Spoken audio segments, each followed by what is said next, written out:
Kopš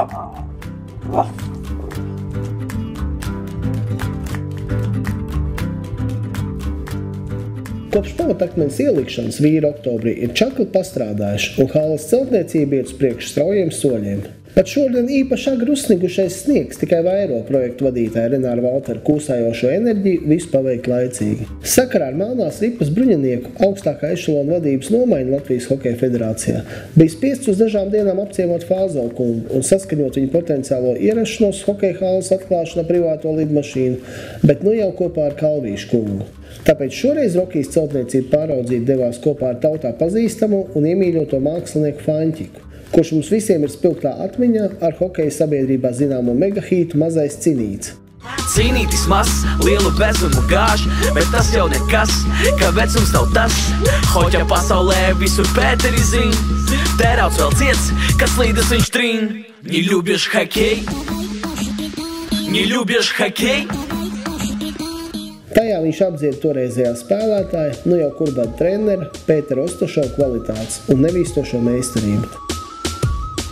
Zinot, ka Rokijs piedalījās arī ģenerālajā būvnieku sapulcē, skatīsim, ko te īsti abi kungi jauni izošņāja par celtniecības procesiem. Tātad, cik saprotu, tu esi viens no vispār šīs idejas virzītājiem, jā, 2 gadus strādāji pie šīs ledus halles, jā? Tad, ja vienkārši tā skaties, liekas, pushalli jau uzbūvēt. Labi, ne pusi, bet 10%. Bet... Tā, godīgi sakot, vajadzēja bišķi vairāk jau būt uzbūvētam. Tad mēs vienkārši varbūt nevis vajadzēja būt vairāk sabojami, varbūt mēs pagru atbraucām vienkārši. Nu, bet zin kā, mums viegli ceļi nepatīk. Mēs... Jā. Tā kā grūtības mums padara stiprāks. Jā. Tāpēc redz šis sniegs.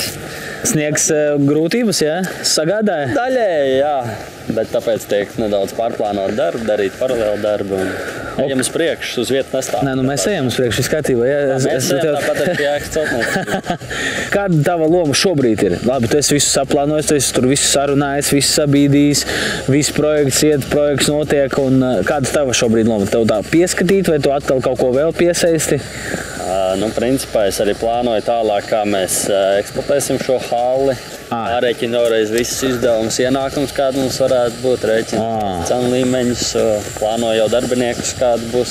Varbūt aizbrauksiet, paskatīsties tur pie Maskavas ielas, tiek rakts viss, kas arī to mēs darām. Tas ir saistībā ar jums? Kas tur tiek rakts? Tur mēs rokam kanalizāciju, gāzi velkam. Lai šeit viss tā kā ir... Jā, jo šeit nav nekā šobrīd. Šeit varēs dzīvot, jā? Tad pārvākties. Jā, tā, ka šitien mēs rokam tur, kur tie traktori arī kanalizāciju šeien un pa ielu rokam, un tas tā kā 2 projekti vienlaicīgi notiek tā. Jā. Ar 2 būvatļaujām. Nu, darba ir daudz, teiksim tā. Reku mums būs viena izeja uz ledus, kur nāks komandas no ģērtuvēm. Tur, kur tie 2 strādnieki stāv, tur ir otra izeja. Tā jau komanda jau komplicēs. Tūlīt jau būs gatavi. Tie pirmie 2 cilvēki ir. Spēlētāji žāvētavā iegājuši. Jā, pa labi ir Vārtsraks un pa kreisi ir kapteiņa šitas palīgs. Re, kur viņu brigāda vēl. Komandas galvenais treneris, komandas fiziskās sagatavotības treneris. Jā, tur visi fiziskās sagatavotības treneri. Nu, te mēs mācam to pirmo. Šeit ir mums centris. Nu, viss, tad es tev ticu. Cik augstu būs tas ledus? Nu,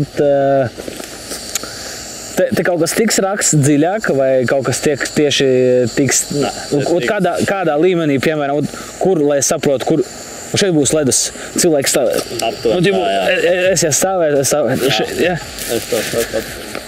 Tas nozīmē, būs jauna ledus hale, tas nozīmē, ka būs jaunas iespējas un ka potenciāls, ka vēl vairāk cilvēki ar to nodarbosies. Vai no ar daļslidošanu, vai no ar hokeju. Attīstīsim šo sporta veidu. Jā.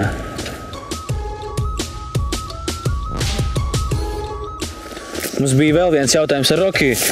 Nu šeit tad hokeja hali, vai ne, ceļ? Jā, tā viss hokeja. Jā. Jūs tā kā taisties uz hokeju iet šeit? Kad būs? Es ietu tikai Arēna Rīga. Es taigu pagadam uz Dinamo Rīga. Jā? Kā tur Dinamo iet vispār? Nu, tagad viņam slikti. Bet jūs tā kā iet uz Arēnu Rīgu, jā, skatāties hokeju? Slikti tagad iet, nu. Jā. Uziņš aizgāja, šitā visi aizgāja, nu, kā tu redzēs, nu, ko viņš var? Jā. Nē. Žēl vai ne? Nē. Gribētos, lai kaut kas... Nezinu, kaut kas vispār nevar. Kas tas? Tas mūsu gredzens? Jā, tas man uz jubileju uzdevumē. Uz jubileju? 50 gadi man bija pagājušā gada. Pagājušā gadā, tagad šodien jums 51. Būs. Būs decembrī, tad mēs jūs gandrīz apsveicam. Jā, labi. Jā, tad, kad jums būs dzimšanas diena, pacenties atcerēties, ka Rokijs jūs sveic dzimšanas dienā. Jā? Labi. Nu, Roki, kas šeit notiek? Roki, kas šeit notiek? Cik ilgi jūs šeit šajā celtniecības vietā esat? Mēnesi. Un kā jums te patīk? Nevisai. Nevisai? Kā tā, kāpēc? Kā nav. Veikalu nav. Meiču nav. Veikalu nav un meiču nav. Tad pats galvenais celtniecībā tomēr, es jau domāju, ka tur pats galvenais ir betons vai vēl kaut kāds celtniecība, bet izrādās meičus un veikals. A kam jums veikals? Kā tu domā? Limonādi paņemt? Protams. Un pīciņu tādu? Jā.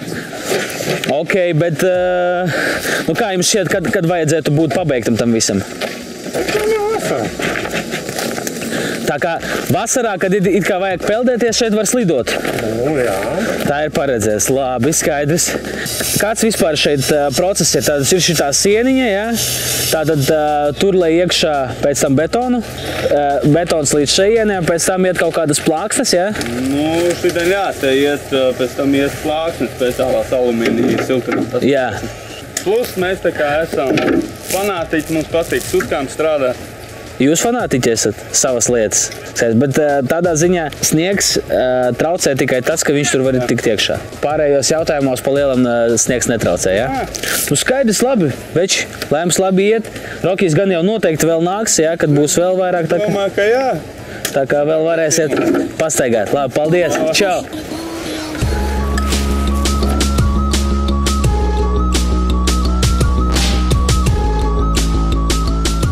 Tas šoreiz viss. Rokijs ar kārtējiem jaunumiem dalīsies ap jauno gadu. Uz tikšanos!